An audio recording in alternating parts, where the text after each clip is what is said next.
Pemilihan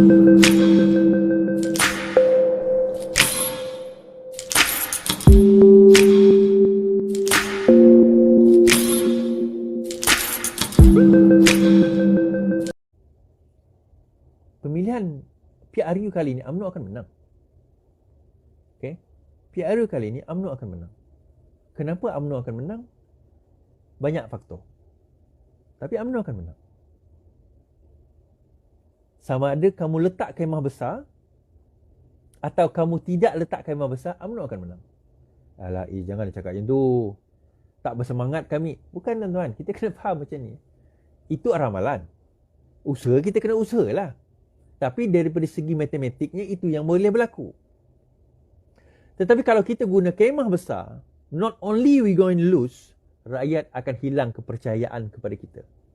Bukan setakat kita akan kalah, hilang kepercayaan rakyat kepada kita, mungkin 2-3 term barulah kembali kepercayaan rakyat kepada kita. Dia akan kata apa? Alah, kamu pun sembang je lah. Kan? Pakatan Harapan hancing. Pakatan hancing dia kata. Pakatan kencing. Kenapa?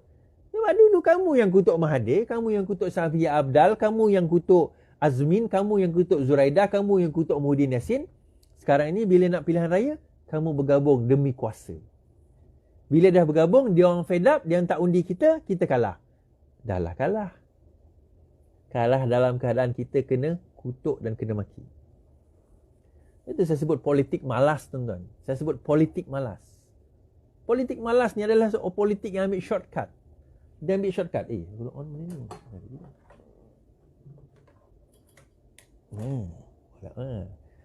Politik yang nak ambil shortcut. Politik yang nak ambil shortcut. Yang penting, kita menang dulu. Perkara lain kita boleh bincang kemudian. Itu masalah. Bila kita dah menang, kita duk bergaduh. Siapa nak jadi ni, berapa jawatan ni, semua. Semua nak. Aku nak 10, aku nak 20, aku nak 50 menteri.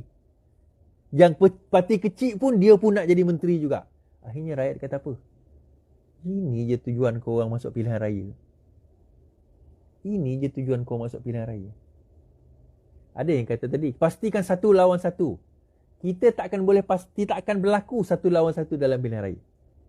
Apa yang mereka akan buat, kalaupun kita bergabung dengan Pejuang contohnya, dia akan letak parti lain untuk pecahkan undi kita. Apa yang kita kena buat adalah kita kena kempen. Selain daripada Pakatan Harapan, itu semua adalah parti BN dan pro BN. Itu yang kita kena kempen. Bukannya kita kata, Pejuang tu pun pembangkang macam kita, PSB tu pun pembangkang macam kita, PN tu pun pembangkang macam kita, PAS tu pun pembangkang macam kita, Bersatu tu pun pembangkang macam kita.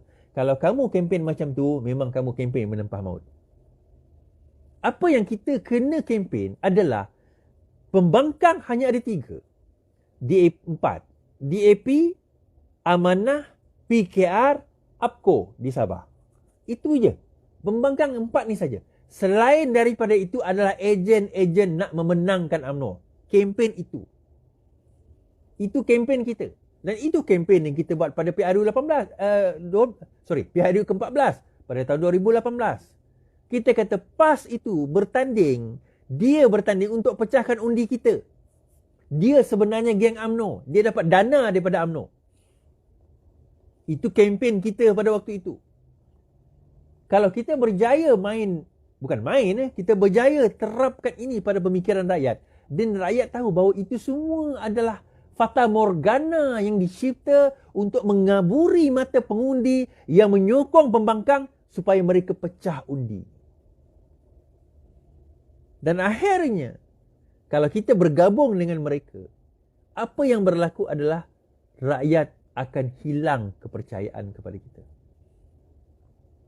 Sebab itu sekarang ini, UMNO akan memastikan Zahid untuk masuk ke dalam penjara sebelum bulan 8 ni, tuan-tuan. Sebelum pemilihan agung UMNO. Dia akan pastikan bahawa Zahid akan masuk ke dalam penjara. Dan kalau itu berlaku, kita akan melihat satu polemik yang amat besar berlaku dalam UMNO. Di antara kem Zahid, kem Ismail Sabri, kem seperti Najib Tun Razak ni, akan mula mengganas. Dan mereka akan bergaduh sesama sendiri. Dan pergaduhan itu memerlukan kita menguatkan parti kita. Tahu tak tuan-tuan?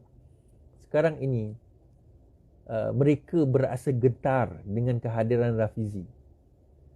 Mereka berasa gentar dengan kehadiran Rafizi.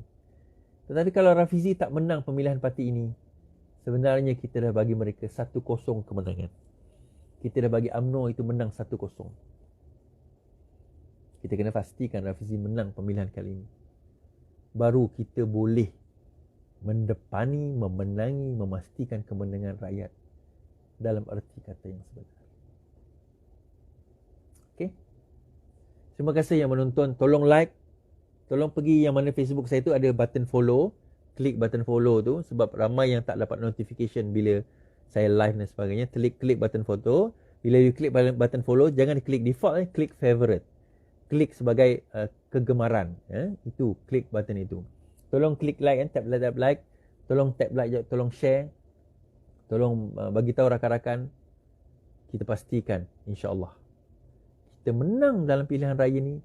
Biar kita menang dalam erti kata sebenar. Bukan dengan belas ihsan orang, bukan dengan mengharap kepada orang, bukan dengan bergantung kepada orang, bukan. Kita menang kerana usaha, keyakinan rakyat kepada kita. Sekian daripada saya. Selamat malam. Selamat beristirahat. Yang penting, lawan. Tetap lawan. Assalamualaikum.